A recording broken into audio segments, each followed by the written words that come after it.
Hello, আজ হচ্ছে teachers ডের আগের দিন, মানে 4 তারিখ। তো স্কুলে কিন্তু প্রচুর পরিমাণে টিচার্স ডের জন্য প্রিপারেশন শুরু হয়ে গেছে। আমি সেটাই বসে বসে দেখছিলাম, এবং বিভিন্ন ক্লাসে বিভিন্নভাবে কিন্তু প্রিপারেশন শুরু করে দিয়েছে বাচ্চারা।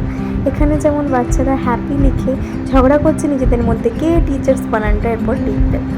কেউ বলছে আমি লিখবো, বলছে আমি লিখবো, এবং একবার মুছছে একবার লিখছে, এসব করছে ওরা। এবং তাদের আলটিমেটলি বোর্ড সাজানোর পরে, বোর্ডে বিভিন্ন ছবি আঁকার পরে ম্যামেদের হেল্প নিয়ে তারা কিন্তু আমাকে হাত দেখাচ্ছে যে কার কতটা হাত কালারফুল হয়েছে। আমি সেসবই দেখছিলাম। তারপরে আমি অন্যান্য ক্লাসে যেয়ে দেখলাম প্রচুর বেলুনস ফুলিয়েছে, প্রচুর ডেকোরেটরের আইটেম নিয়ে এসছে, তারা ডেকোরেশন করবে। এবং বিভিন্ন ক্লাসে আরও যে অন্যান্য ক্লাস আছে সেখানে ডেকোরেশন শুরুও হয়ে গেছে। বাই।